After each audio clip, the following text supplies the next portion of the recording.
What is going on, everyone? I'm here with my boy Bobby. We just got done with a brutal workout. My arms are absolutely cooked right now. It's virtually impossible to hold this microphone, but I'm gonna do the very best that I can right now. I've got my trusty pre-workout. I got my Pop-Tarts. We were talking about earlier post-workout meals and stuff for post-workout nutrition. And what were you saying about the importance of carbohydrates post-workout? Well, I was saying for optimal recovery, optimal performance, actually you want to have half your body weight in carbs, either pre or post-workout. Now, it's proven that pre-workout does have a substantial benefit to performance. So let's say you're a 200-pound guy or girl, having 100 grams of carbs either before, intra, or post-workout would be the most adequate for performance. Okay. Yeah, so that's about what I'm trying to get right now is, so if my body weight is 208 pounds or so, trying to get 100 grams of carbs pre and post, right? So 50-50. Yeah, 50-50. Or you could also do intra. So you could have 25 in the middle of your workout. Oh, man. As a way to really amplify the performance, depending on how heavy your loads are and how long your workout actually is. Okay, so 25 grams of carbs intra-workout. What are the performance benefits you're going to get from doing that? Well, you'd have a lot more energy to lift heavier loads, replenishing muscle glycogen and carbs are the most energy yielding macro, so you'll be able to pound your weights a bit heavier because around that 30-minute mark you're running out of energy. Okay, got it. Yeah, and then what are we looking at with protein post-workout? How many grams are we trying to get? So I've been looking at these studies very clearly, and our whole training career, we go way back training together. They've always told us about this anabolic window. And the most recent studies show that the carbs are actually more important than the protein. You still have to hit about a gram of protein per pound of body weight. So as long as you hit that throughout the day, this is seemingly the best way to get it done. But it seems like you cannot miss your carbohydrates post-workout. So that anabolic window looks a little bit more like carbs are important. You still have to hit, let's say if we're 200 pounds each, we should be hitting about 200 grams of protein per day. But as long as we get those in across the whole day, we'll be fine. But the carbohydrates, you want to load them pre, intra, and post to maximize your performance. That's the key word, is maximizing performance. So we're trying to get bigger, stronger. We need to perform well during our strength workouts. Yeah, and people got to remember that carbs are your friend. I was listening to Dr. Andy Galpin on the Huberman Lab podcast, and he was talking about how carbohydrates are essential for building muscle, right? That you need to have carbohydrates in order to help synthesize protein. Like it's important for energy production. So carbs are your friends. Make sure you get those carbs in. Now, Bobby, you're the nutrition expert in the area. You've helped tons of people, and what would you say is your, the people you generally work with the most? Like, what are people coming to you for? Well, I would say the basis of my clientele is for fat loss. I do work with some bikini competitors and men's physique guys, which is a little bit more of an extreme level, and some of the personal trainers, but most people are trying to lose body fat. They're trying to get shredded. They're trying to take off 10, 15 pounds of fat. And so when that comes into play, we're looking very closely at micronutrition. Okay. Now, let's just give an example for everybody. If we have, let's say it is a 35-year-old female. She is about 5'4", let's say 130 to 140 pounds, right? She's looking to lose some weight. What would you recommend? What would be the first thing that you do with that person? Well, I would review the biometrics, determine how much she weighs, her age, her weight, determine how many exercise bouts per week she's going to be doing, which is very important for me to determine the TDEE, total daily energy expenditure. So then I could find out how many calories to give this individual so that they're in the adequate calorie deficit. Yeah. Because we know in science it's unfalsifiable that you have to be in calorie deficit. Nobody can prove this part wrong. You could be on different macro ratios, high carb, low carb. You still have to have the calorie deficit present, or you're simply not going to lose fat. For sure. I remember that was one of the things that I struggled with earlier on when we first knew each other. I was doing fasting and stuff and, thinking about keto and whatever. And I remember you very early on said when all this fasting and keto stuff came out, you're like, it doesn't matter. You're just in a calorie deficit. And I think the evidence has proven to verify that claim as well, that calorie deficit is important. Now, for somebody who, maybe you calculate their total daily energy expenditure, you figure out what would be a sufficient deficit for them. Do you think that, because I know a lot of people who go from whatever they're currently eating to, let's say, a 1,300 calorie deficit, because that's based off of, activity level, their age, all those other factors and stuff. They go to 1,300 and they feel like that's too much. They're starving. What would you recommend that they do to help mitigate their hunger? Well, this goes for all the body types, sizes, and everything. Sticking with a high fiber, high protein diet will make you feel more full for a longer period of time.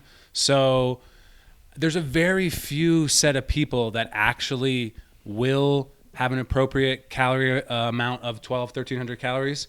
Most everybody 5 feet or higher will have a bit more calories per day. So I would say between 4'11 and 5'2 are really the only types of body types that would suit those lower calories. I would say generally 500 to 1,000 daily calorie deficit would be what's most important. So it really depends on a lot of factors. So let's say you're 4'11 and 105 pounds but still want to lose fat. That person's going to burn a lot less calories than over 200 plus pound guys. We might burn 3,000, 3,500 calories a day, where they're only burning 1,700 calories per day. So when I meet with an individual, I look at all the biometrics and I make sure specifically that we know what their total daily energy expenditure is. Now, everybody's completely different, and we have to look at your entire week. Using a fitness tracker, Apple Watch, Fitbit, Garmin, these kind of tools can really help you learn more about your total daily energy expenditure. Mm-hmm. So it really depends on the person. Okay. And then if they're trying to curb their appetite or just at least feel full, because I think that's something that people struggle with, is the feeling of satiety and wanting to be full. Everybody thinks that like you only eat to be full, but I mean, for some of us who've kind of lived in the fitness industry for a long time, we know like I'm sure you're pretty okay with being hungry. Like I'm pretty okay with being hungry, but for some people, they're just kind of been conditioned to think that like, oh, hunger is bad. I need to eat so I'm not hungry anymore. Are there ways that I think you had mentioned you do like a high fiber, high protein diet so that they can stay fuller for longer? Yeah, I mean, it's the exact strategy I use for all the body types. And when I'm building a meal plan, I will make sure they have adequate amount of fiber and adequate amount of protein so they feel more full and can actually hit that calorie deficit. Because if you say, I'm going to put myself into a calorie deficit, you're telling your body this is not enough food for you temporarily in order to shrink the fat cells. That's a good point. So, and one thing I really want to mention is this is a temporary phase. A lot of people are so intimidated by fat loss programs because they feel like they have to be starved for such a long period of time. But really, if you go 10 weeks, 500 calorie deficit, you lose 10 pounds of fat, then you're done. Then you get your calories back. Let's say we put you to 1,500 calories, and that puts you at a 500 calorie deficit. At the end of your 10-week journey, we'll put you back up to 2,000 calories, and you're going to get all the calories your body wants to stay at maintenance. Yeah. And then that fat loss phase will be over. But so many people are sitting there chasing their fat loss goals. They never actually hit them. So it feels like this long, extended period of time where they're suffering in that deficit. But reality is 3 or 4 days they get right, and then they blow out the weekends with a caloric surplus, leaving them with a net deficit of not really anything. So they might stay the same weight all month, and that would be a failed fat loss attempt. Yeah, I think you raised an important point here, is that they need to go on a temporary fat loss phase and then go into a maintenance phase. I feel like people struggle because they're so caught up in wanting to lose weight, and maybe they yo-yo, they go back and forth and stuff, and they can never actually stay focused on their program, stay focused on their fat loss program, that temporary program, and then they achieve it, and then they go into a maintenance phase. It seems like they're always stuck in a perpetual state of fat loss. So how do you encourage somebody to stay focused, to stick with the calorie deficit so they can eventually get to that maintenance phase? Well, it's something I actually started using a lot more recently, and it's just explaining them and mapping out their journey. Let's say you have a 5-pound fat loss goal. We can do that in 5 weeks with a 500 calorie deficit, and you encourage them that that's only 5 weeks. We weigh in once a week, we take photos once a week, and in no time, that phase is going to be over. Now, if you have a 50-pound fat loss journey ahead of you, this is going to take a lot longer. So I might go with a bigger calorie deficit and get the job done quicker. But I would say motivation, education, and showing them the success in a chart, watching the biometrics go down, weighing in once a week, taking the photos, and actually seeing the result come in is super motivating and will allow you to stick to your goals, stick to your plan, really. And then that's the big thing, is following a plan, giving them something that's tangible that they can look at every single day and know that they're doing it right. Taking out the guesswork, I find, is super, super important. Yeah, and I think you get a lot of that right now in the fitness industry. Is just people kind of, I call it shooting from the hip. They do a lot with their programs. They do a lot with their nutrition. They're kind of just like winging it and stuff. But when you have something concrete that has a timeline and a end date, then it's a lot easier for you to stay focused, stick to the program, and then once you've achieved that goal, then, you know, recalibrate and figure out what's the next goal, what's the next thing that I'm going to go to. So let's say you have people go into this maintenance program. How long are they going to run a maintenance program for? Do you go through like maintenance and then another calorie deficit, or like, do you get a lot of people who are like, hey, we're going to go into a surplus now? Yeah, it really depends on the client and what their goals are. So let's say they wanted to get shredded, they wanted to see their abs, and it only took 10 pounds of fat to do so. Then at that point, they might want to stay at maintenance for 6 months to a year. Now, if they're going in the bodybuilding direction, we usually will cut for 10 to 12 weeks, lose all the body fat, maybe go to a show, maybe take some photos. And then after, if the goal is bigger size muscle, they want to make some gains, then we will put them into a caloric surplus and completely bypass the maintenance phase. So, which a lot of people do. A lot of women want to get larger glutes. A lot of guys and girls want to do bigger backs, bigger shoulders. Well, it's simply not going to happen with a low calorie restricted diet. Oh, for sure. When we're cutting, we're going to try and maintain all of our gains we made when we had a higher calorie amount in the few weeks before. I used to think it was possible to make substantial gains while you're in the cut phase, but after tons of research, trial and error, I find it very, very, very difficult to put on mass and lose fat at the same time. So that's why those phases end up being a really, really important thing, whether you're at fat loss phase, maintenance phase, or caloric surplus and gaining weight. Obviously, the goal with gaining weight would be gaining muscle. You're going to gain a little bit of fat with that, but that's just part of how it works. Yeah, that's a good point. You know, people want to have their cake and eat it too, and they want to lean out and, you know, grow their booty or, you know, put on some mass on their arms and stuff, but it proves to be a lot more difficult and, you know, virtually impossible to do. I mean, I don't think it's impossible, but it's very, very difficult to put on some lean body mass while you're in a calorie deficit. And it's nice to charge towards your weight loss goal, then either do a maintenance or a surplus phase to then add some lean body mass onto your frame, and then you can always go in these different phases and stuff, you know. And I think that keeps you interested in training. I think it keeps you hooked, or not hooked, but like motivated, right? It keeps you motivated to keep going because you're always just changing things up. And I think a lot of people, they like that, right? They want to do something new and different, and this allows you for a different challenge and task to accomplish. And so going into, okay, I lost the weight that I wanted to lose. Now I'm going to, you know, add some muscle, and then you can kind of just fluctuate between those different phases and stuff. So that's really cool. If we're looking at, let's look at some things like breakfast and stuff. What do you recommend people eat like for breakfast? Do you have, and because you do nutrition programs as well, can you kind of like take me through what are some meals and stuff that you recommend to people? Well, I like to stay whole foods from the earth, less processed.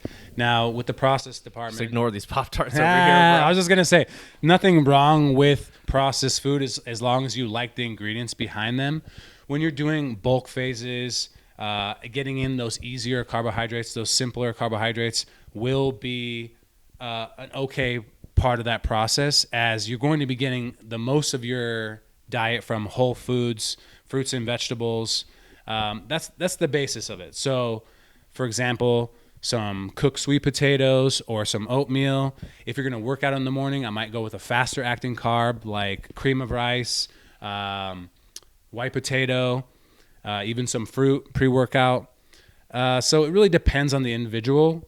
what their goal is. Some people don't really like to eat before they work out, but I will encourage the fact that having carbs pre-workout will drastically improve the performance. So sometimes a lot of people don't like eating at all, so I'll help them make a shake with protein powder, banana, peanut butter, or powdered peanut butter. So there's many routes we'll go. When I work one-on-one with somebody, I will talk to them about their dietary restrictions and eating habits, so it becomes easy for them because they like the food that they're about to eat. Like it's often hard to do fat loss phases when you're not enjoying the food that's on your menu. Mm-hmm. So I find there's many foods that will work, but you have to like it to have longevity in the game, I think. Yeah, definitely. You know, it's interesting because I'm the type of person I can eat the same thing every day. You know, I got my oatmeal that I eat every morning and stuff. I got my, I usually do pre-workout, like I'll do oatmeal, 2 cups of oats, blueberries, peanut butter, and then I'll do rice, like usually 8 ounces of rice or so with 8 to 10 ounces of a protein. Then I train, and then I'll do like the same thing post-workout, 8 ounces or so of rice, 8 to 10 ounces of protein. Then I do dinner. But that's just like, I enjoy that. Yeah. I'm like totally fine with it. You know, you do a lot of fun meals and stuff. What are some of the ones that you enjoy eating the most? I mean, I was way late on the trend with the overnight oats thing, but I realized why people like it so much is because you can get pretty wild with the ingredient selection. You can go to peanut butter route. You can go a strawberry banana route. And you could pack in tons of whole foods in there. Nuts, oats, and honey, maple syrup, whatever direction you want to go. So that, and I also like making pre-made breakfast burritos. Yeah, I'm packing them with omega-3 eggs, organic eggs, pasture-raised eggs, some potatoes on the inside. But back to the oats real quick. You're doing 2 cups of dry oats, which is 600 calories, by the way. Yep. And that would come out to 4 cups wet, so you guys can get a picture of that. It's an enormous amount of oatmeal. Amount of oats. One of our old trainer friends told me that he just drinks his oats now because it's too hard for him. Haywatt, remember Haywatt? Oh, no way, he does? Oh, my God. He just says, I just drink the oats. I actually moved to that method, too, where I'm blending them inside my protein shake. So I might go half a cup or 1 cup of oats with a banana, almond milk, and protein powder, and that way they're easier for me to consume. I will mention that if you're doing a slow digesting carbohydrate with fiber like that, you will want to go much longer than 30 minutes prior to the workout for performance. So yeah, hour and a half, 2 hours would satisfy for slow digesting carbohydrate.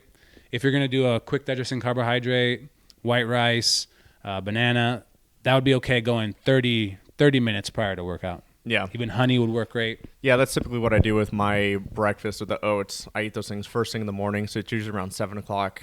It takes me like an hour to eat that thing, dude. So it's like 7 to 8. I finish that, and then probably around 11 or so is when I have my rice and then my protein. And I try to make sure that the protein's not too crazy, so I'm not doing like high-fat protein. I'm doing like egg whites or chicken and stuff like that, just a couple ounces and stuff, because I don't want to be too full before I go in and train. We were talking about plant-based proteins and stuff too in the ratio. So if we're looking at a ratio of protein per pound of body weight, what would be ideal? And I think when we were training earlier, you were talking about what the research is showing for people who are on a plant-based diet. Yeah, I found this very fascinating because I've worked with plant-based clients, my whole career, and you do notice that they aren't able to get the same amount of gains as the animal protein eaters. Mm-hmm. Now, some studies have been shown that you can go up to 1.25 per 1 pound of body weight for a plant-based diet, which ends up getting them a better chance for growth, where the typical human being doesn't really need that. They have shown that 1 gram of protein per 1 pound of body weight is enough. So 200-pound person can take in 200 grams of protein, and that will be enough for gains. Yeah. So I've been testing that with a few of my plant-based diets. I have some competitors that are plant-based, which they have a big challenge going against, men and women that are eating animal protein, but we offset that challenge with a little bit higher protein. So Are you a big advocate for fasting? Do you think that fasting is helpful for people? Or is it kind of like, I mean, I think the general crux of what we can get at today is a lot of these things are individual specific. It is very dependent on the individual, their lifestyle, what they like to eat, how often they like to eat and stuff.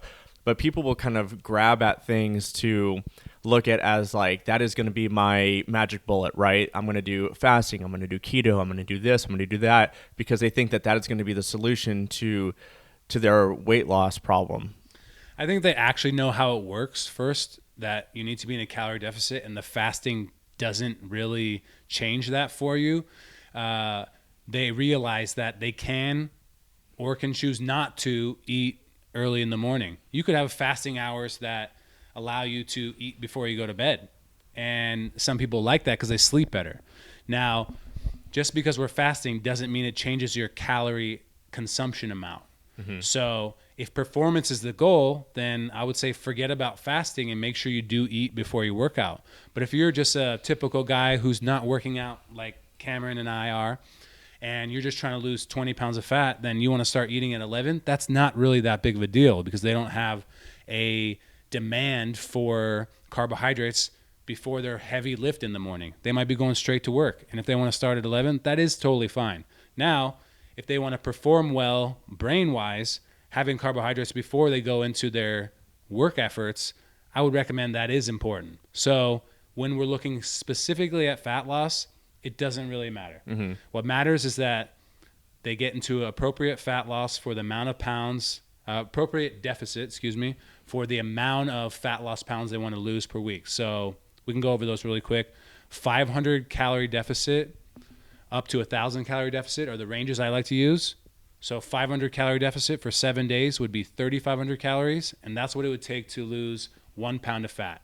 Now, some numbers: 2,000 calories burn, 1,500 calories consume. That's what a 500 calorie deficit would look like.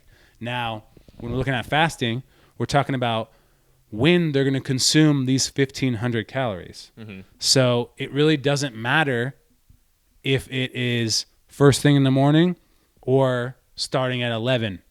As long as they satisfy that energy demand, the body will have appropriate response. No, I think that's super helpful for people. Just to remember that it just depends on you getting those macronutrients, those calorie goals in per day. Yeah. Right. I know Dr. Huberman, I don't know if you watched that episode, but he still likes to fast in the morning, where Dr. Andy Galpin will challenge him that his performance will be slightly off, or there's no proven studies that show fasting helps improve performance. So with that being the case, his argument will be, well, I tapped off my glycogen stores the night before, allowing me to have a really great, 5 a.m. workout. Mm-hmm. Now, Andy Galpin would challenge him, saying he would have a better workout if he had 50 grams of carbs before at, let's say, 4 or 4:30 in the morning. Yeah. So that is, again, up to the individual.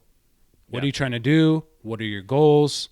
Are you trying to put yourself in a caloric surplus and make sizable gains? Then I definitely wouldn't be fasting. Yeah. If you're just an average person trying to lose body fat, fasting might work for you because of the time restriction eating window. If you start eating at 12, you might have skipped out on 1,000 calories you were taking in prior to that. So then it leaves you with your calorie allotment from 12 to 8 or 9 when you go to bed at night. So I find that for the average person, it can work for fat loss, but it's certainly not important. Yeah. Just being in the calorie deficit is the most important thing, and making sure you're getting high quality foods, you're getting, a decent amount of fiber, proteins and stuff too. I think you said while we were training as well, the anabolic window. I don't remember if we touched on this. We touched on the anabolic window and the importance of carbohydrates within the anabolic window. But then as far as like protein goes and protein synthesis, that anabolic window, as long as you're getting your protein in that day, you're good to go. Yes, I found that very fascinating study, actually, because our whole training career, like I've been training 19 years now, it's my 19th year. We always were told to have that 25 to 50 grams of protein post-workout, and if you miss that anabolic window, you're actually at risk for missing those gains. Now, that's been shown that that's not completely true, and if you're missing out on the carbohydrates pre, intra, and post, that would have a more negative side effect on your gains than missing the protein. Now, if you have a 200 gram of protein goal and you miss that completely and you only hit 150, that's definitely not going to help you get on track. But if you miss your protein shake, you forgot to bring it to the gym, but you wait 2 hours before you get that 50 grams of protein, as long as you hit your total for the whole day, you will still be on track to hit those strength gains. Yeah, so that's the most recent knowledge that's out. I think that's reassuring because I definitely was in that camp too, where I thought, oh man, I need to get my 25 grams or 50 grams of protein in right after I train. And then I noticed that, well, if I waited, maybe I got to wait and eat and, whatever, 2 hours later, it wasn't that big of a deal. It wasn't really losing out. I was still able to put on some substantial amount of muscle mass. And I guess it eased some of the stress for me as far as like making sure the timing of nutrition was appropriate. I would make sure I try to get my carbs in, but I think that's a good point that you made is like, you got to get the carbs in pre, intra, and post. Like that is super helpful. I would say that it's still a good route to go have your 50 grams of carbs right next to your 50 grams of protein right after you're done training. It doesn't make a lot of sense. And if you're bigger guys, over 200, or girls that need to hit higher protein amounts, then having it before, right after, and then the rest of the day with, whole food, lean meat meals, you're going to want to do that because there's simply not enough time in the day to get it all in. And protein is the hardest thing to digest in the body. So spacing it out does seemingly have a better effect on utilization and protein synthesis of that. Mm-hmm. So having 25 to 50 multiple times a day until you hit your goal does still seem like it makes the most sense. But that's just the clearest study that's out there. I was very shocked by that one, but it makes sense to me. I'm trying to think of the things that, people are the most curious about when it comes to nutrition, because it seems. I got a good one. Go ahead, dude. Lay it on me. Well, I think the biggest challenge I deal with still are the facts that people will come in thinking that they have to go low carb for fat loss. This is completely incorrect, and it's not nearly as important as being in the calorie deficit. You may definitely need to reduce your carbs from what you were doing prior to your fat loss phase, but many people are still afraid to take in things like white rice and white potato, right? That's my jam, bro. It's if you look at it in the bodybuilding world, if you look at white rice versus brown rice, and you have a bodybuilder trying to get in 400 or 500 carbs to hit their carb goal for the day for their gains, if you simply choose brown rice and broccoli for the whole day, you're going to be eating so much fiber that it's simply going to be hard to consume, and you're going to be in the bathroom a lot of the day. Yeah. So if you take in white rice and white potato for most of your carbs, and then have some more fibrous carbs like brown rice, this would end up being an easier way to get in your carbs. So I would say the biggest fear people have is with faster acting carbs and white rice, white potato. There's been a stigma against them for a long, long time, but it's just 1 cup of white rice is about 205, 210 calories. 1 cup of olive oil, you're looking at 1,900 calories, right? So, oh damn, 1 cup of olive oil, 1,900 calories. Now, nobody's going to eat 1 cup of olive oil one sitting or one day even, but they're worried about the 200 calories coming from the 1 cup of rice, but they're freely jumping oil in all their meals and butter and making it more flavorful and make it so the pan doesn't burn their food. A lot of times clients will just cut out oil and they'll see a 600 calorie reduction in their daily intake, and then they realize that was their problem, not the fact that white rice or white bread is their enemy right now. It's the fact that their overconsumption is the issue, and they try to be in a deficit and they misfire, and they go right into a caloric surplus because they're going with a healthy fat.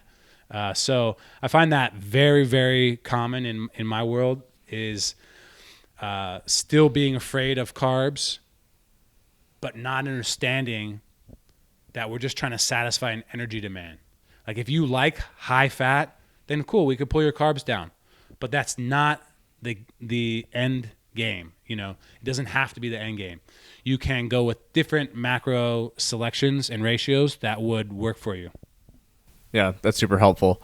When tracking, what is the easiest way for people to track their calories? Because like you just said, somebody could have been adding too many oils and stuff and they thought the carbs were the cause of their weight gain. What is the best way for that you recommend people track their calories? Well, obviously using a tracking app, MyFitnessPal or some that come with fitness apps that we use, using measuring spoons and cups, and at the highest level, weighing everything to the gram is really the most accurate way to do it. But I can understand why that could be a little much for some people. It's tedious for people, yeah. It's tedious, but one thing you could do, there's a few things you could do. You can macro count your way to success every single day, log every single thing you put in your mouth, and just pull your phone out and get really close to your numbers. Or you could get a meal plan from someone like Cameron and I and make your food Sunday and then never count a macro the whole week because you already did it one time in the beginning of the week. So that's a method that works too, that takes out a lot of stress, but it doesn't let you switch up your foods Tuesday, Wednesday, Thursday.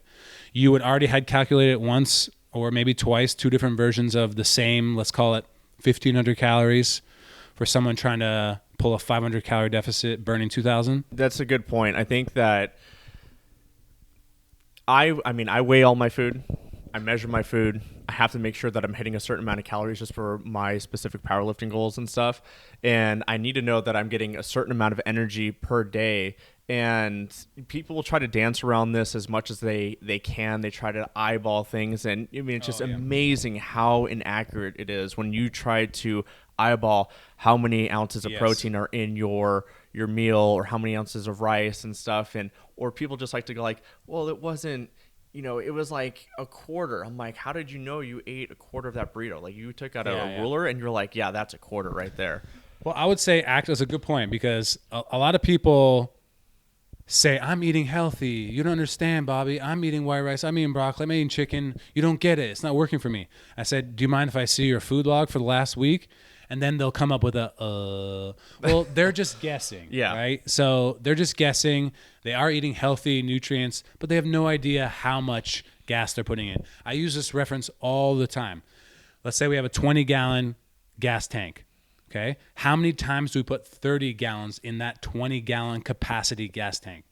Well, we don't. Why do we not? Well, we'll have a spillover effect. The gas will spill over the tank, and we have a surplus of energy. Mm-hmm. So how can we always get the car gas tank right?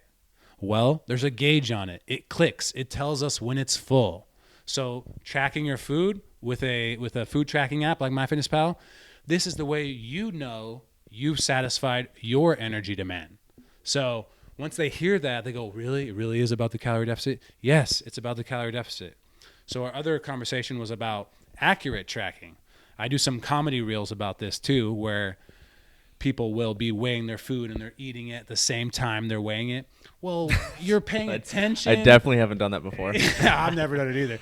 Making my kids lunches and eating too many. So if you're going to do it, take the time, stay focused, use measuring spoons, use scales, and be accurate. That's my point of my comedy reels is be accurate with your consumption.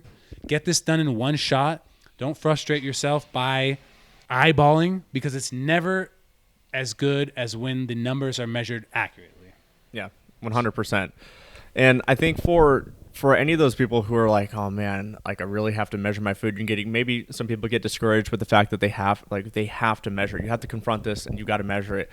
Do something easy. Like, can you measure your breakfast in the morning? Or do you having cereal? Can you measure your cereal? Can you track like the banana? Can you get used to just, pulling at your MyFitnessPal app and just, can I log a piece of food today? Like I'll do that with clients who maybe this is foreign to them. It's tough and it's too, tedious and painstaking for them. I'm like, listen, can you just log a item of food today? Yeah. Can you just get in the habit of logging 1 per day? Can you do 2 per day? Can you do a meal now? Can you get a measuring spoon out and just weigh this? Like, that's all I want. We're going to make those slow steps into you becoming the person that can measure your food, be more accurate so that you can get in the calorie deficit and you're not getting frustrated with constantly being in a deficit and then getting discouraged and just going, well, screw it, this doesn't work. I'm just going to go into my my normal bulk phase, and it's like, if you can just make these small incremental changes and they become a habit, then it's going to lead to more long-term success, and you're not going to be in a perpetual state of a calorie deficit. Yeah. You just made me think of something that happens so often in my nutrition programming. I have a really high success rate with clients that come see me for fat loss and muscle gain. And the reason being is I follow a macro counting program. I'll make them a meal plan from scratch based on their dietary restrictions, wants, and needs. But then I'll back it up and say, I would like you to track your macros as well so I can see it and you can see it. The number one feedback I get from them following a more high nutrient content version of a calorie deficit is, wow, I'm so full. This is a lot of food for me. Oh, yeah. If you're eating rice and broccoli and chicken and turkey and steak versus 2 slices of Costco pizza, which run out to 1,400 calories, by the way, you're going to feel a lot more full and you're going to have a better success rate with your fat loss program. Now, with the tracking aspect, so many people will start tracking and realize very quickly how many calories over consumption they were taking in before. Like, I'll bring up the olive oil conversation. 5 tablespoons of olive oil is 600 calories. Damn. We're asking for a 500 calorie deficit, but sometimes people are olive oil for my eggs, olive oil for my salad, olive oil for my chicken, so it doesn't burn. It doesn't burn the chicken on the pan. So this, I think the word is awareness. The second they start tracking, they go, oh my goodness, I was taking in too many calories before. I totally understand why people do this. And then you just watch them each week hit their goals mathematically as can be, and they get really excited about tracking because they know it works. Where they tried low carb, they tried keto before, and it wasn't working for them. But because they were trying these things but weren't tracking the calories very accurately. So I think that's the most important thing, is the awareness you get from tracking is super, super helpful, and it encourages success, period. Yeah. Well said, man. Well, Bob, I appreciate you, man. Thank you for the workout. Thank you for your expertise. Awesome. Love it, brother. Let's do it again. All right.